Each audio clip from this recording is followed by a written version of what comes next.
All right, so this is a short presentation on some guidelines on how to go about your long essay this academic year. This is shared amongst at least members of HR department. And so it will be the general guidelines for you, but know that sometimes when you meet your own supervisor, based on his experience and his style or her style, some few things may be different, but generally we'll all be following these guidelines, so take note of that. I've shared this material with you on the WhatsApp page. So now for your MBA long essay, it's supposed to be between 60 to 70 pages. You know, it's not supposed to be more than this. So please take note. Some of you, I don't know, they'll end up bringing 90 page. Somebody brought me 130 page work, which I did not really approve. I've asked him to go and prune it down. So note that it is about 60, minimum of 60 to 70. You can go to 80 sometimes, but not beyond 80. Okay, and that should give you an idea of what you should put into it.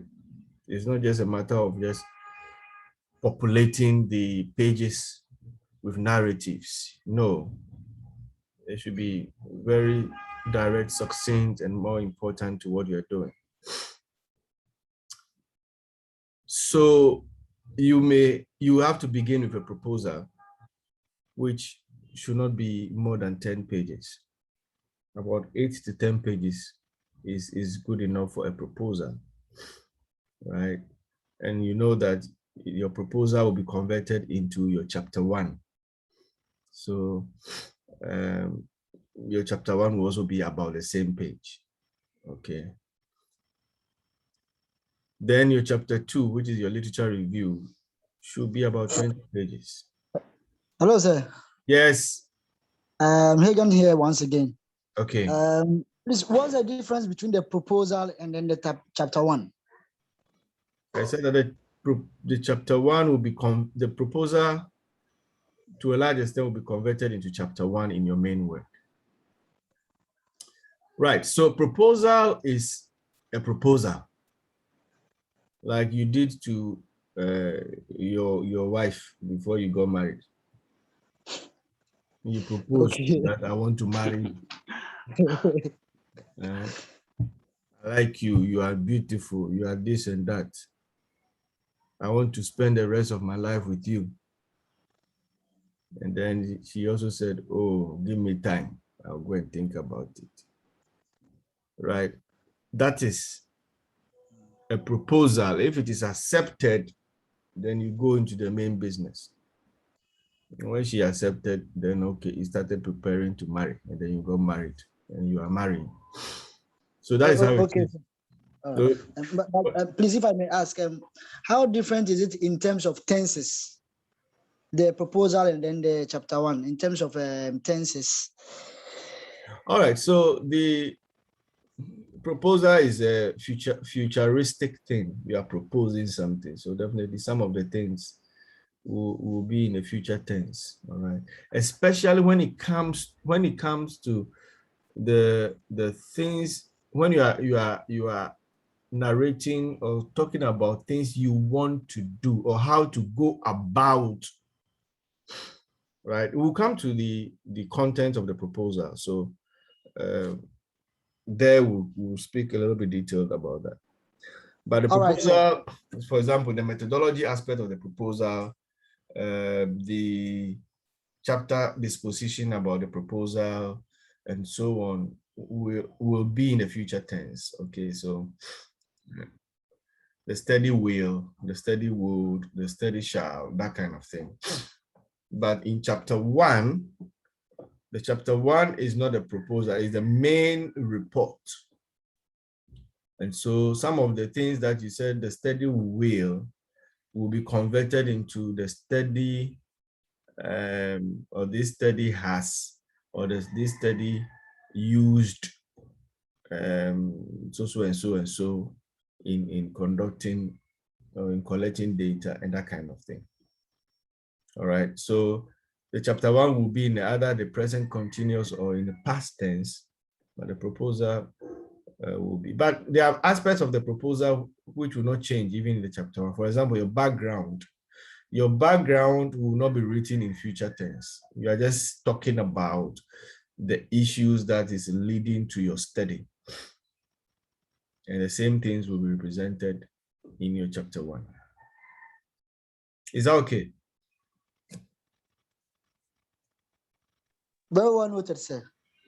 But if I may ask once again, has there been any instance whereby one has forgone the proposal and then presented the chapter 1 directly? Well, some lecturers or supervisors will ask you to bring chapter 1, bring chapter 2, bring chapter 3. But in the proper sense of research writing, you always start with proposal. Okay. After identifying your topic, you start with a proposal. And it is by reading a proposal that we'll see that, oh, this topic is researchable at all. But there are times that after a proposal, we change some things about your work, about your work, or even change the topic completely. All right. So it's a matter of style. For me, I will always start with proposal. If your lecturer said or supervisor said bring chapter 1, then you do that for the person. Is that okay?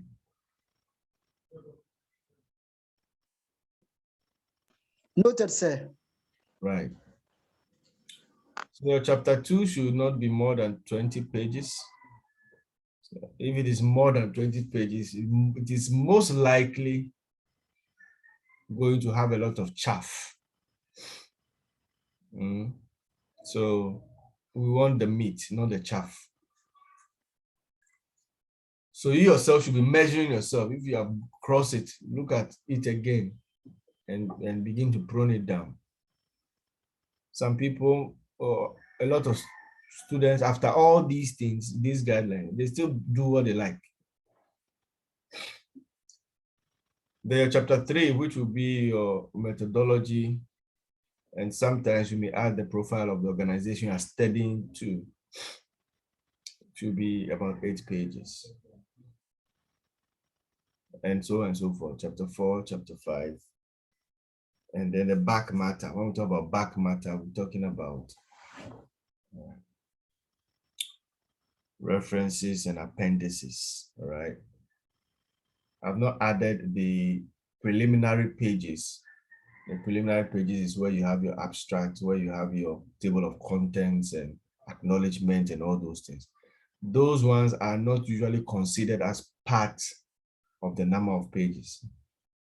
Okay, in any case, they don't use the Arabic numbers, they use the Roman numerals. So that is not included here, though it's part of your requirements. So this number of pages, are we okay? Do you have any issues or concerns? No, sir. Good. Right.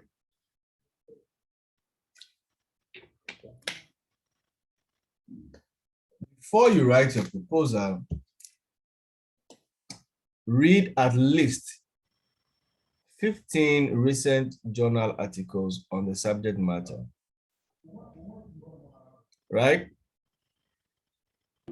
Yes, sir. 15 years old. Hey. Eshapa. 15 journals. Journal articles. I'm not saying journals. Articles. Yes. There are some places you are supposed to read like 50, 100, and even more. Right? So, and we'll talk about how to read articles. It's not like you pick maybe a 15-page or 20-page article and you're reading everything like you are reading to go and write an exam. No. There are key things you look out for and you extract from, and they have an idea of what the journal is talking about. So who can tell me the reason why you need to read journal articles? Hello, sir. Yes. And so you'll be well informed and get more relevant information relating to your research. Absolutely. You need to be well informed. You are not the first person writing or studying a particular topic or a particular phenomenon. Many people might have done that. And actually, if the place has been actually adequately exhausted, all right, then to a large extent, there may not be a need for your study. Okay, if I want to go and study grace, and there has been a lot of studies and publications about grace, about her physical features, about her moral life, about her work life, about her family life, about her economic life. Almost everything about her is written. Let me try to say I'm coming to write about grace, about her work life.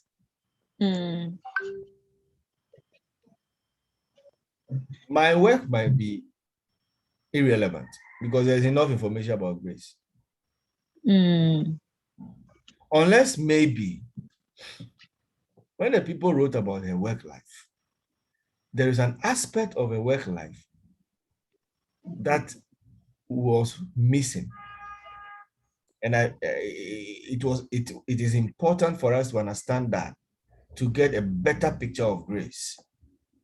Maybe her relationship with customers was not captured in the existing publications or writings about her. How would I come to that point of knowing that, oh, okay, this aspect was not written? Captured. It is only when I review existing literature. All right. So that is why it's important for me to do a literature search on grace and find out what has been said about her, what has been written about her, what has been researched about her, and then what has not.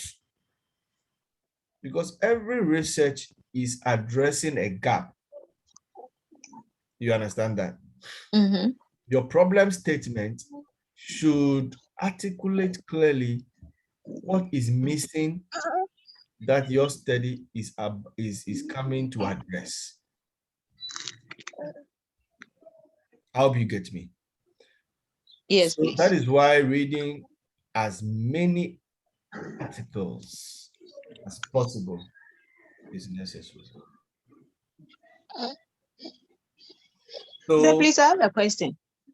Yeah, go ahead. Oh, so if you read and you realize that you don't have any gap that you're going to talk about, what do you do? Then you begin to take a second look at your topic. You see, that's why this is so fundamental. I said before you write your proposal, even sometimes before you even choose your topic, right? You just have an idea of what you want to write, but look for journal articles, read on them, and then you can begin to understand the area and see whether what you are thinking about is worth researching. Okay. That's why Yes, you need to please. do it so early, such that you don't get to the middle and realize that, oh, this steady. I can't get anything to write. No, because what may happen is that you may end up rehashing what has already been said. Because there's nothing new. They will ask you, what's your contribution? What is the contribution of your work? And we said references should not be older than 2010. Some places will tell you like not more than 5 years back. At least I'm giving you almost 12 years.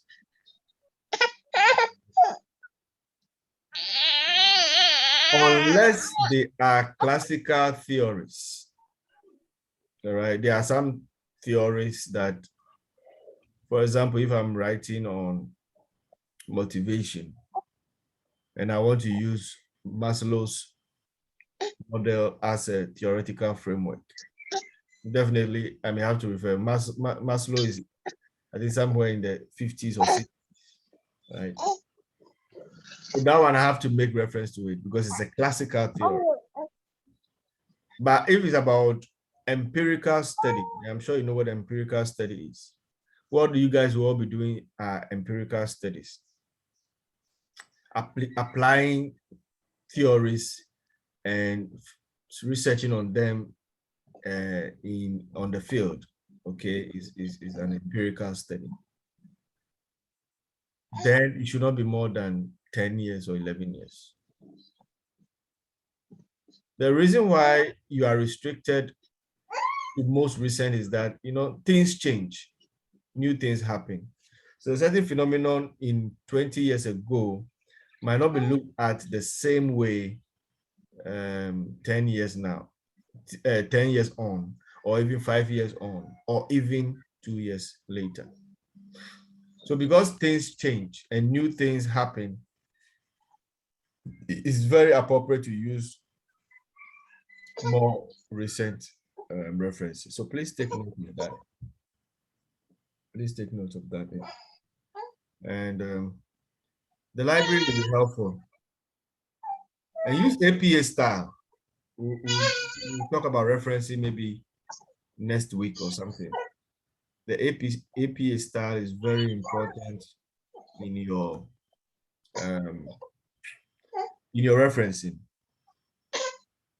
I think the current version, the newest version is the how do you call it?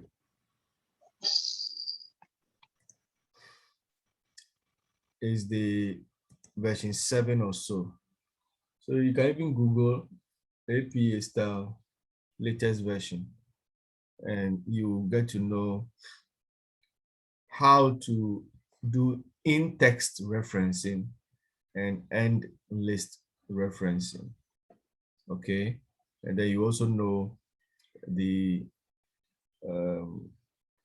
how you can reference a material from a journal, a material from a textbook, a material from a magazine, a material source from online, and so on and so forth, right? Because there are protocols and you need to understand them, where you have to use italics, where you have to have a full stop, where you have to use a capital letter, and all those things. There are different styles. I'm sure you know that. We have the MLA, we have the Harvard, we have all manner of different styles. So we use the American Psychology Association style, APA style. The university's library will be helpful. So we have a lot of databases where you can access journal articles. Some of them ordinarily you can't find it in Google or something, or Google. So you can find the article maybe if you use Google Scholar, but when you want to download it and get a full text to read, you cannot, because some databases are paid for. So the university pays for them, and the library can help you. So if there are papers you want, just go to the library and talk to them. They will help you. There is also a remote, they call it remote text. They can set you up because you're a student using your student email address. And then you can have access to all our databases, those that the university subscribes to online. So even in your home or at your office, if you log on through that, you can now see because, for example, you want a journal article and you go to, and it's in Emerald. Emerald is one of the databases we subscribe to. So then you go to Emerald and then you type the topic and it will pull it for you and you can download for free. Right? Yes, please. Right. So please take Hey, note of that. Yes. I have a question. For instance, if I have a topic and I don't have any idea about which topic, which book to read, what do I do? Let me show you something right now. So, you know how to do Google search? Yes, please. And you know how to do Google Scholar. You know what Google Scholar is? No. Okay. So let's demonstrate something. Next time you come to do this, make sure you have your laptop. Use your laptop. Those of you like using your phones for some of these things. Say because we are on our way to school, we have another lecture right after this one. Okay. All right. So I'm sure you can see my screen now. Yes. Okay. So you see, this is general Google. Okay. Yeah. So you just type scholar.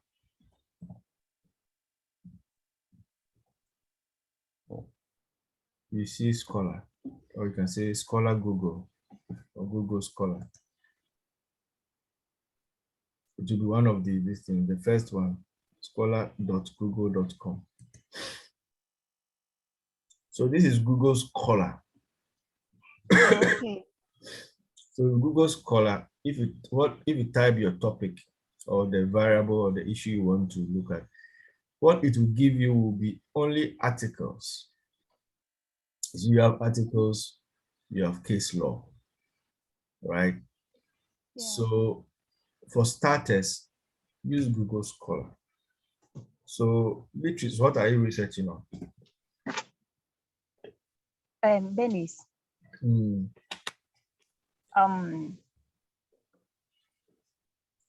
It's about procedural justice, its impact on employee engagement.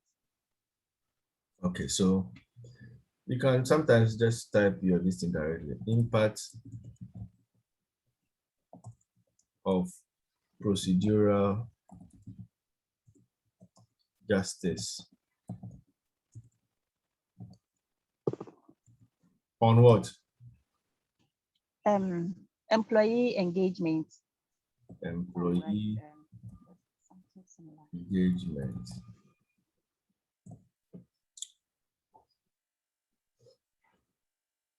So you see, it has produced plenty this thing for you. Yes. The first one says procedural justice and employee engagement, roles of organizational identification and moral identity centrality. Yeah. So this has something to do with your topic, right? Yes. This was published in the Journal of Business Ethics in 2014 by He, Zhu, and Zheng. I'm sure they are Chinese people, right? There's another one here.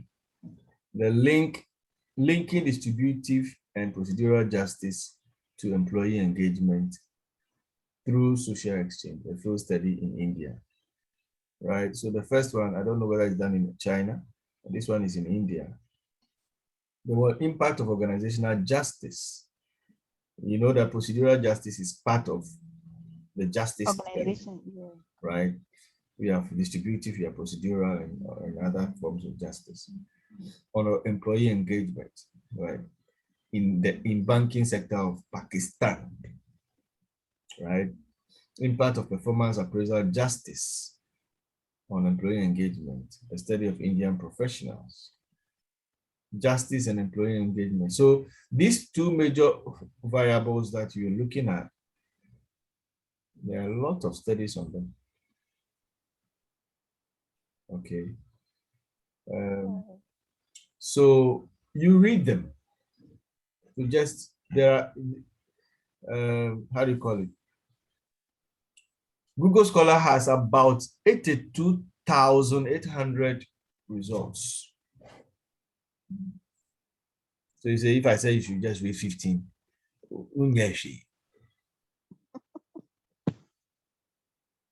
right? That's why the word is at least. Now, so maybe let me show you this thing. You may have to create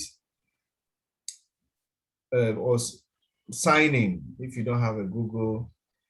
Usually you use your Google, your Gmail account to sign in and create a profile in Google Scholar. And you see profile here, you see my library here.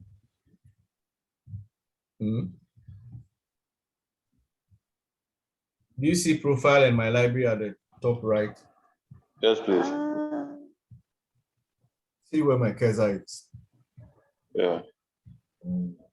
So now, if there's an article that you like, you can put it in your library. All right. And this is what you do. You see the star here. Under each topic, there is a star. Yeah, each result. The last line, there's a star. And then the citations of related articles. When you click on the star, yeah, it is asking me to use my account, right? So let me log on.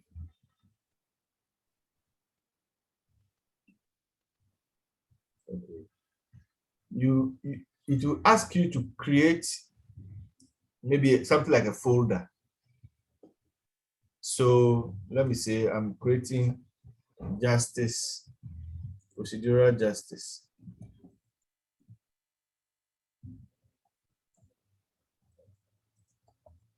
And employee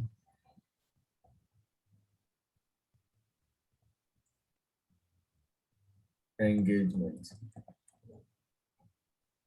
right? So I've created a new folder. You see that the star has been highlighted. Means that this search result has been added to my library. All right. So you go through. Sometimes you don't have to even read a thing. Just go through. Is it an article, or is it a textbook, or it's just a right? So through that, you choose the articles that you think you want. And then later when you come to your library, for example, I click my library.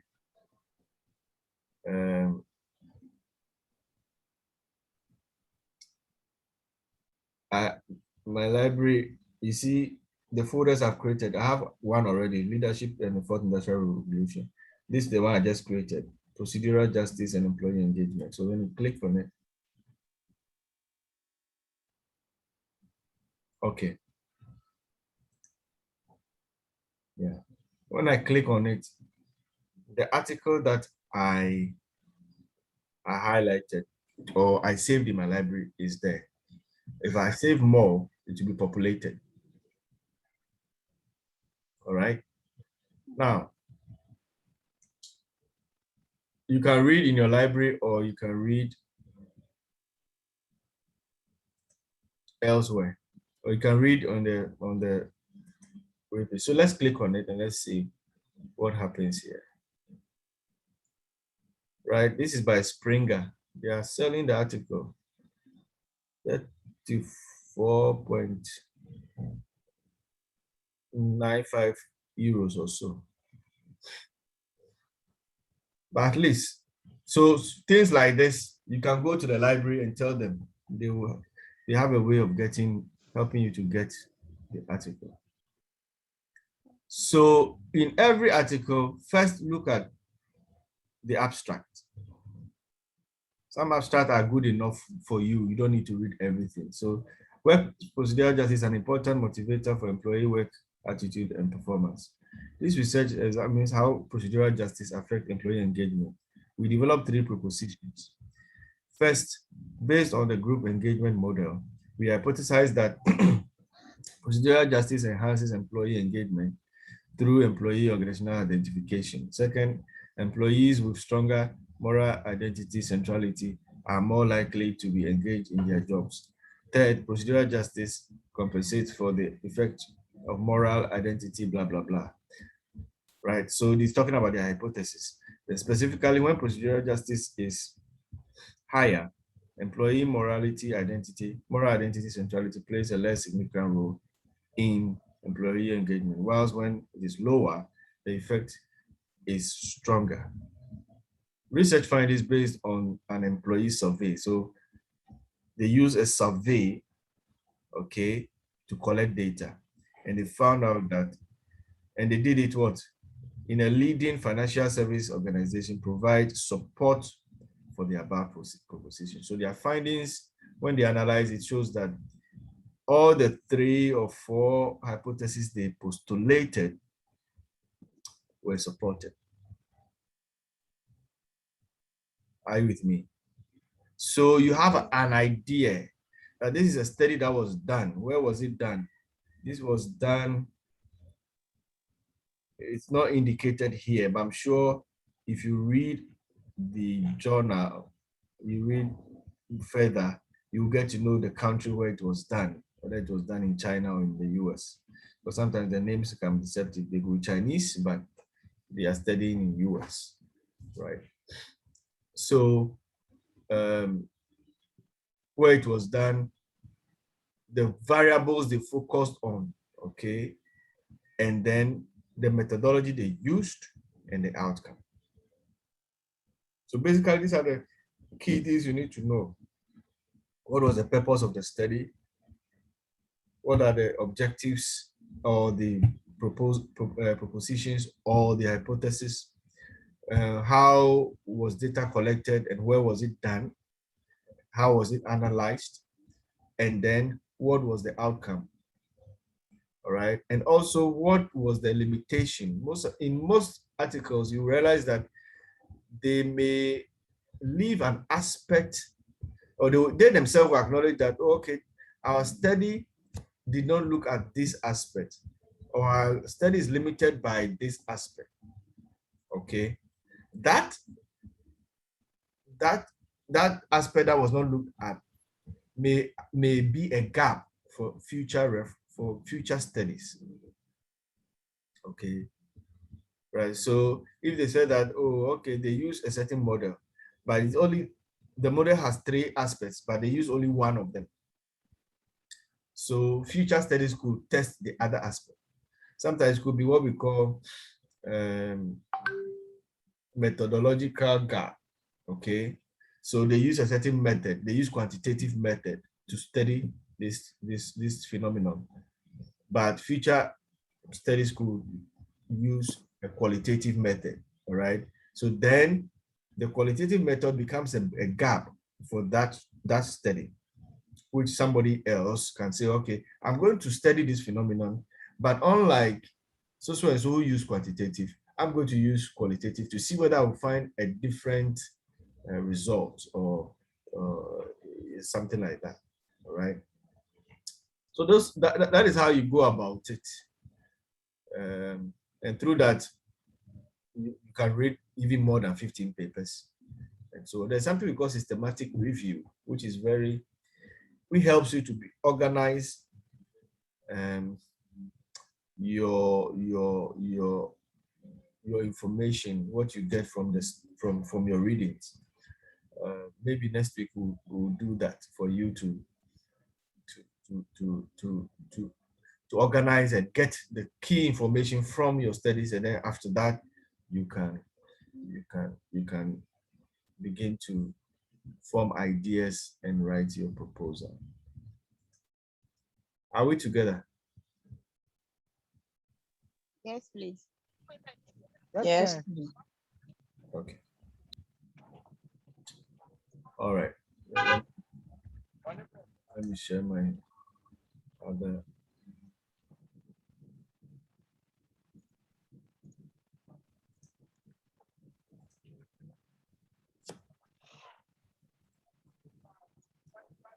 All right. Let's look at some timelines for you. So we'll be working with this time schedule. So by end of November, at least, or at most, your proposal or your chapter 1 should be sorted out. It doesn't mean that you should wait till end of November before you are submitting. If you agree and your lecturer or supervisor gives you the go ahead to start writing and working on submitting your proposal, it's good to submit early and get feedback, do corrections, and so on, so that those of you who go by the proposal before chapter 1 process, by end of November, your chapter 1 is sorted out. And then you follow the rest. By December ending, you should get your literature review and your questionnaire or interview guide ready, submitted. In fact, if you do a lot of reading before you start writing, your literature review will not be difficult for you. And then methodology and professional profile by February ending. By March ending, you should be, by that time you should have collected data and analyzed, so you could write chapter 4 and 5. By middle of April, when you are actually getting to the end of your studies, your academic year, you should be submitting your first draft. By end of April, final draft, and back and forth with your supervisor. Hopefully by end of May, you should submit. Are we together? Yes, please. Right. So deadline is for submitting the final worksheet is end of May, because by early June you should have finished your exams. You can also even extract your own timelines out of this, which might even be earlier than this. That will be helpful. So think about that. Some important things for you to note. You can make submissions before the deadline, but not after that. Right? So we said your proposal or chapter 1 should be submitted by end of November. You can always make your submission earlier than that. But don't delay. Number 2, once you submit a chapter, start working on the next one. Once you submit a chapter, start working on the next one. Don't say, oh, I've submitted my proposal. My supervisor has not gotten back to me, so I'm waiting. If it takes him 1 month or her 1 month to get back to you, you are waiting before you start working on maybe the next thing, which maybe will be your literature review. That is not a very smart way of working. Once you submit something, start working on the next one, so that by the time maybe your supervisor is getting back to you on this, if there are no major corrections to be done, you are ready to hand over the next one to him or her. And that facilitates the process. It makes it more faster. So the advice is get a day or two in a week for long essay.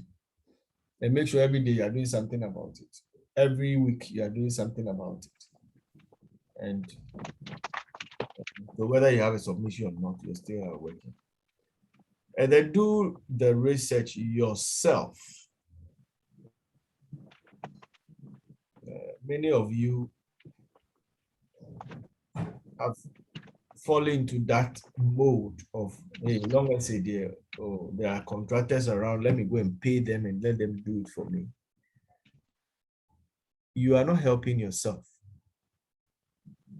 because the learning is in the doing.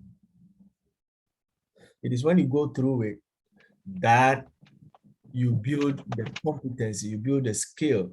And when somebody is engaging with you on that, you can articulate it properly because you did it yourself. It's your own experience. And there are times some people who come and submit their work, you ask them, what's your topic? They can't even say it off head. Consequences of plagiarism are dire. Apart from those who will go and contract other people, we also have those who just go and copy somebody's work. So you see that we are in 2021, 2022, but all their references, the latest is 2010 or 2008, because he's using some work that was submitted around that time.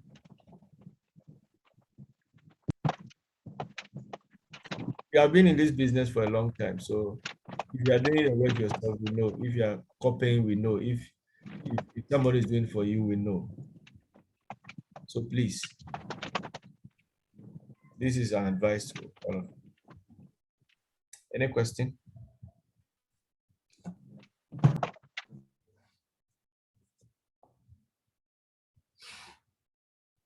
Any question for me on this? Okay. Hello, sir. Yes. Hello, sir. Yes. Hello? I'm listening.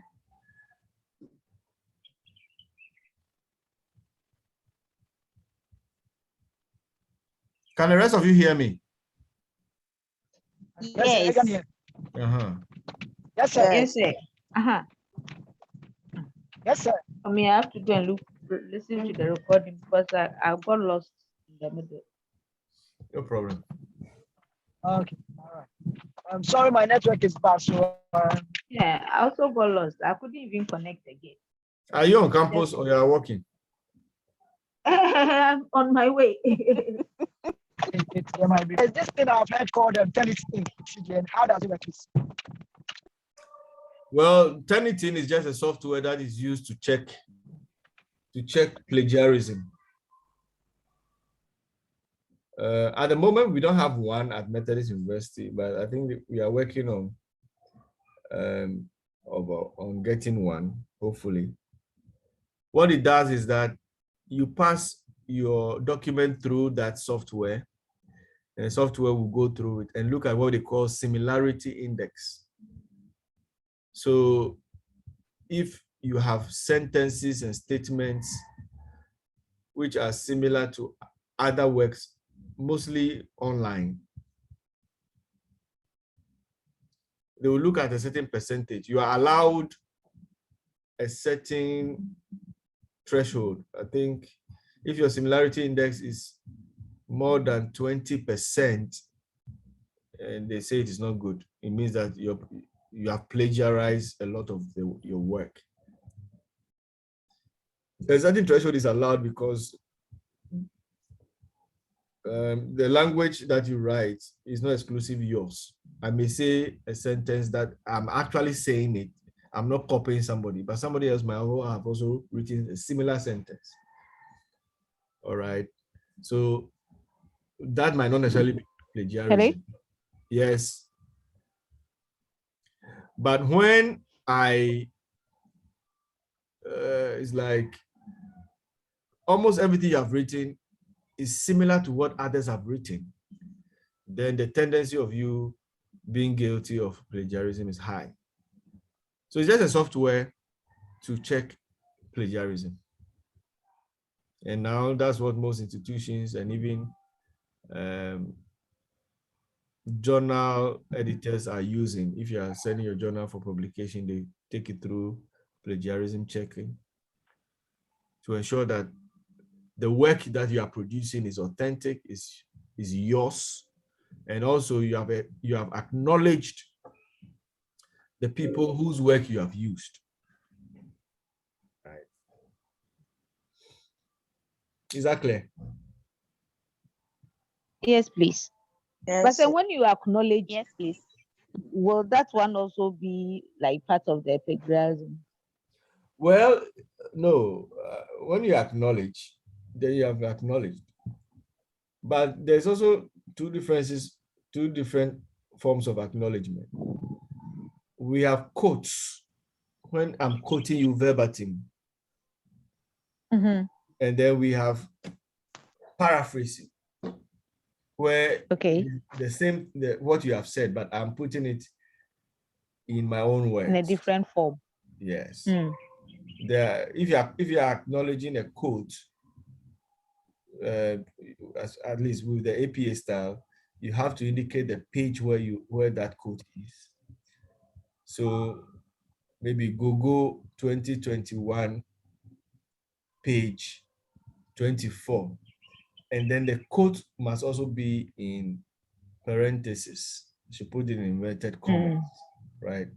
But if I am just I'm just paraphrasing what you have said, then it will just be like Google 2021, and I'll say what I have to say. But at least I've still acknowledged the fact that what is following, or what I just said, is actually in reference to what Google has said. Okay. So that one will also be acknowledged. Yes, please. Right. Thank you. You're welcome. So now let's look at the proposal quickly before I leave you.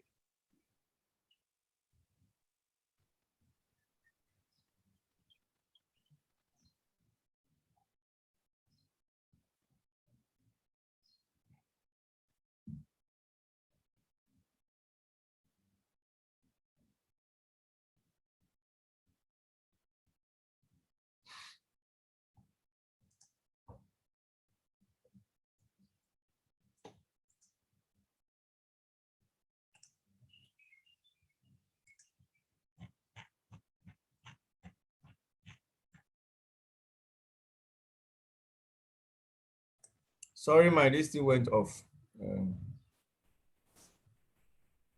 I'm sure you can hear me now and see my screen. Yes, sir. All right. Right. So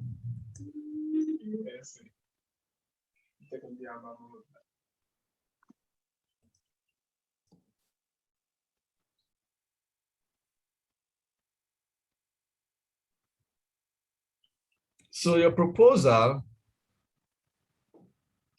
will have pages like this. Have the title of your study, then a chapter introduction, background of the study. Every chapter will everything you write in your work, whether it's your proposal or the chapters, have an introduction and a conclusion.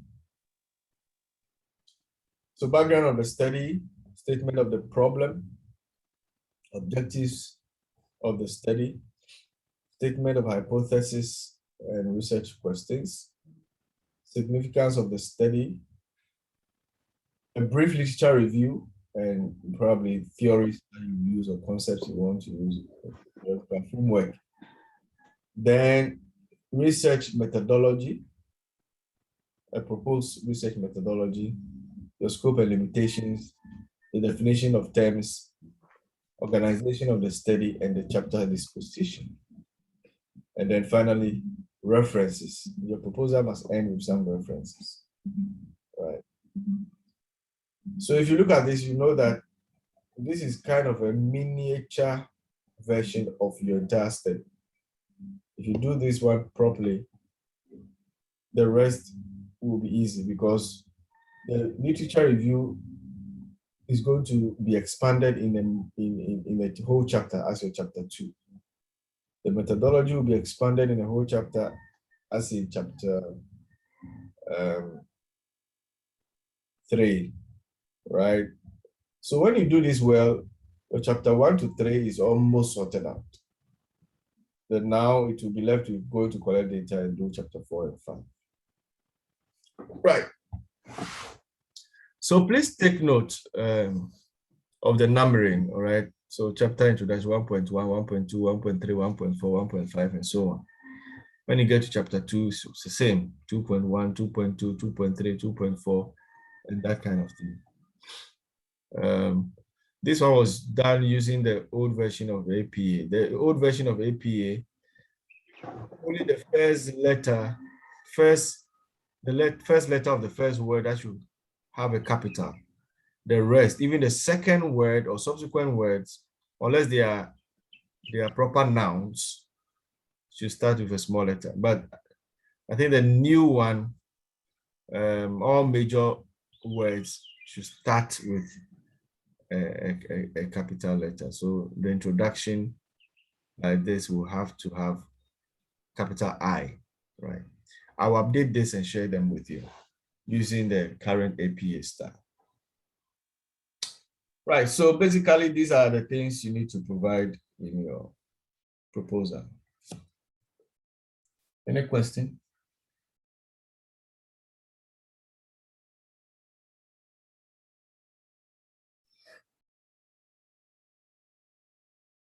Any question for me?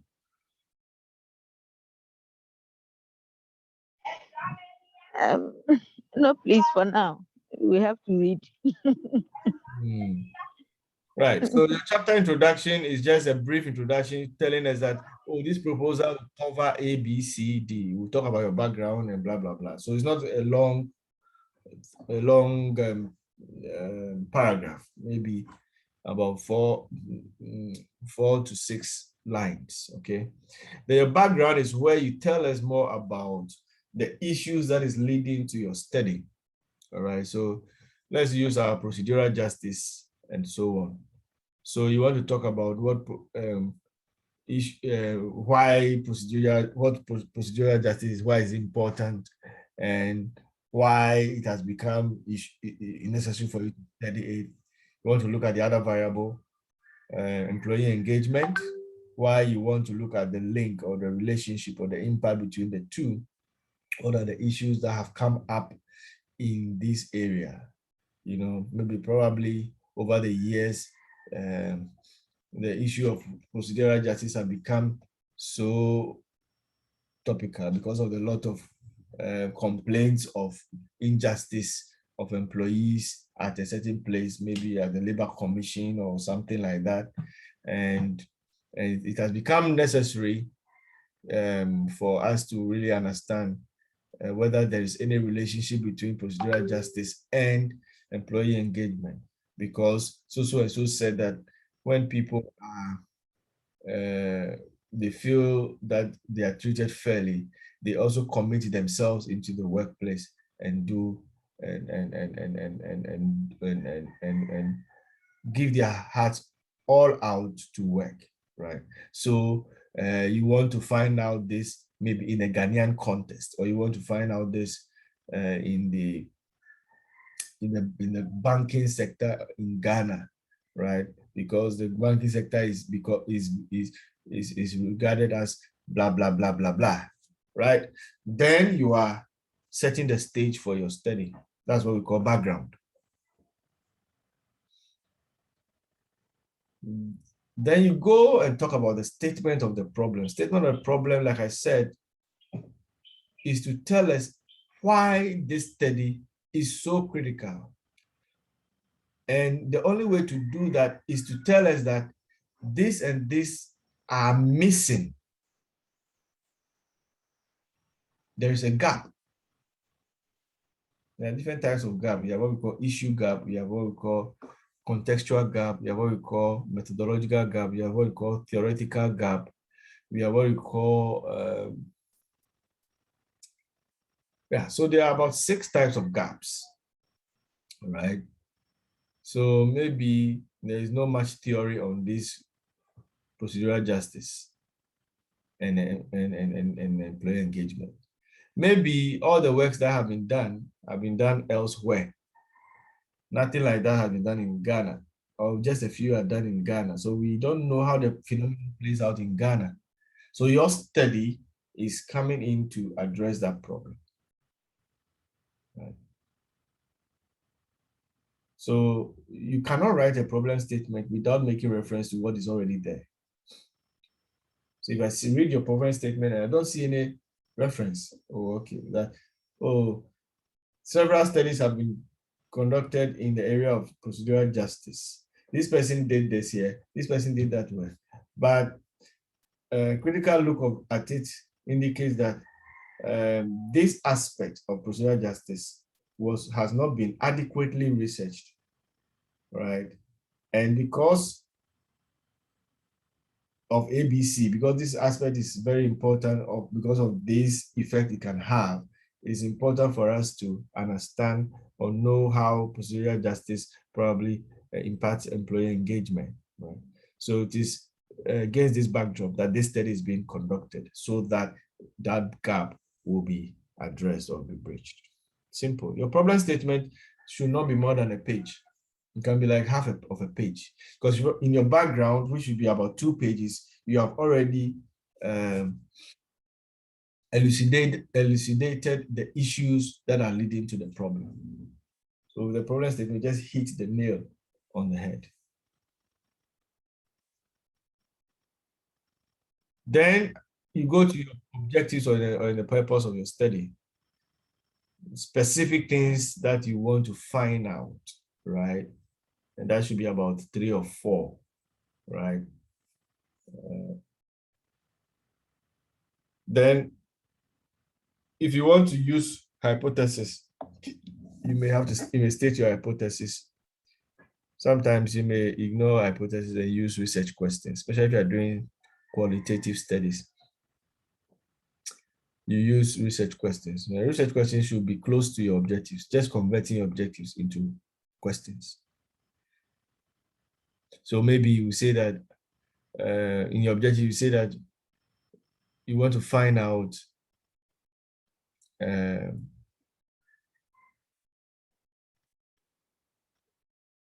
how procedural justice is related to employee engagement.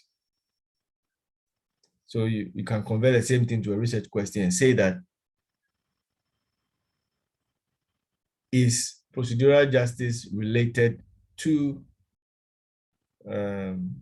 employee engagement, and so on and so forth.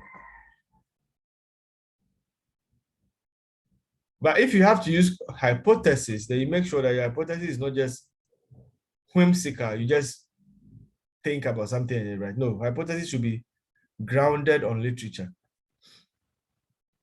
So if earlier studies have said that when procedural justice is low, engagement is low, and a lot of studies have alluded to that, then you can come to a conclusion and say that maybe you're in your study too, you want to postulate that low procedural justice will lead to a low employee engagement. Are you with me? So hypothesis should be grounded on literature. They talk about significance of the study, which has to do with what benefits the study is going to produce for us.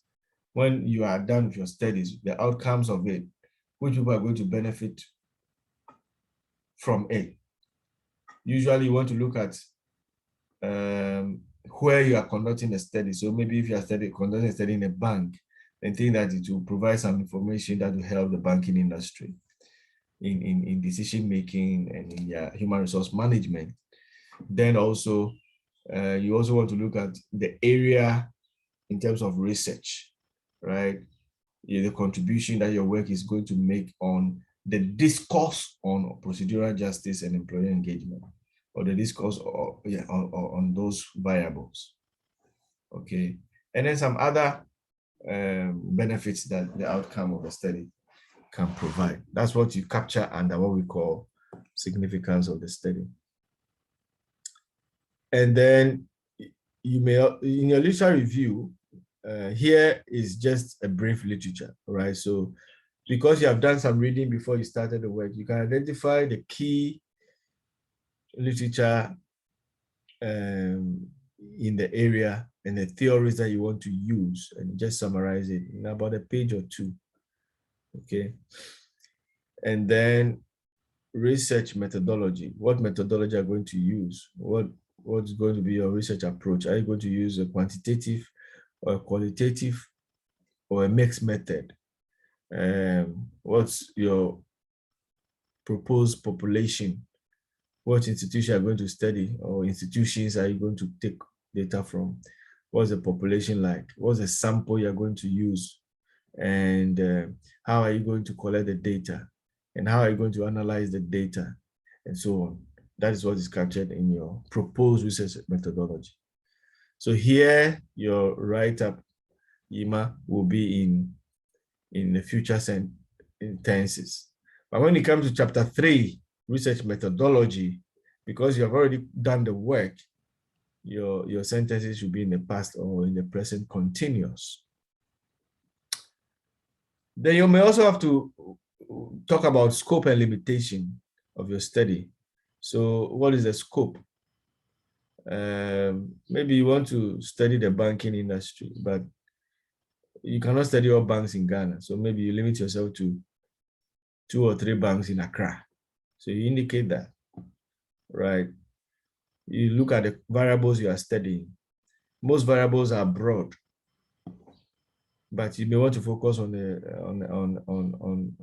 an aspect of it. So you let them know that, oh, okay, so procedural justice has 1, 2, 3 components, but in my study, I'm going to focus on only 2 of them, or only 1 of them. All right, so you're defining your scope. And in doing this, you also provide justification. And then any other limitations that you think you may experience, all right? You also want to talk about it. Then you define your terms, the definition of terms. Yeah, maybe so procedural justice, for example, is a term. You define it properly. Employee engagement is a term. And other terms in your study, you provide some what we call operational definition. Then you have organization of the study or chapter disposition. How are you going to organize your chapters? Generally, we do 5 chapters, and chapter 1 is the introduction, chapter 2 is the literature review, and so on. So you want to, speak about that, and then you provide your references using the APA style. So this is what your proposal is supposed to entail. Any questions or comments?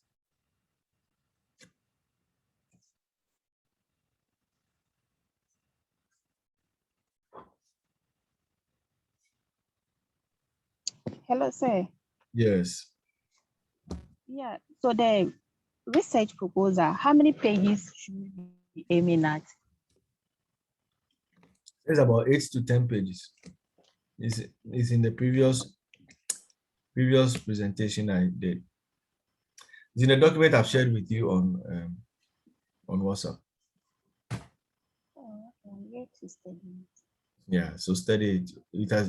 It gives you the number of pages for every chapter and every segment of it. Any other question?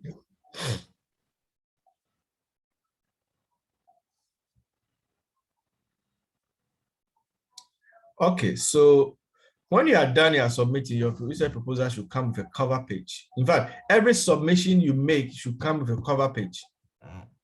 You understand me? Don't just bring a bare thing and assume that your lecturer or supervisor knows your topic and all those things. Make sure that comes, and the cover page will have the name of the institution at the top, and then whatever you are submitting. So if it is research proposal, you write it. If it is chapter 1, you write it. If it is chapter 2, you write it. And then the topic you are studying. then your name and index number, your program, the name of the supervisor, and the date you are submitting. All right, the date you are submitting. So you have something like this, okay? Methodist University College, Ghana, research proposal, compensation systems in the banking industry, a study of Prudential Bank, Ghana.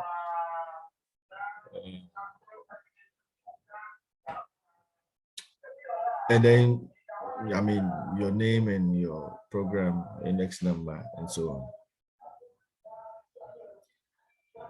So every proposal and submission and other submission should come to cover page. Basically, this is what you maybe we'll look at today. Maybe next week we'll look at the research report itself and the aspects of it. So we'll look at the preliminaries, what goes in there.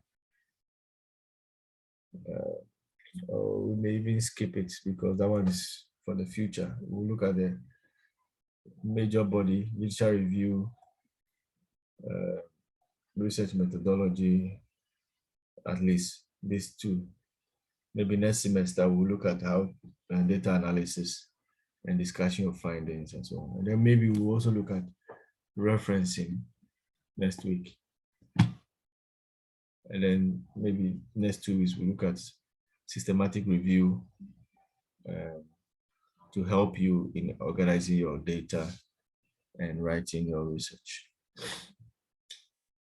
Okay. Right, so for your seminar, this is some brief information for you. Is that okay? Yes, please. Yes, sir. Are we good? Are we good? Are we good? Yes, sir. If we don't understand anything, Yes, we'll please. come back to you. Yeah, well, I mean, this is what we'll be doing. I mean,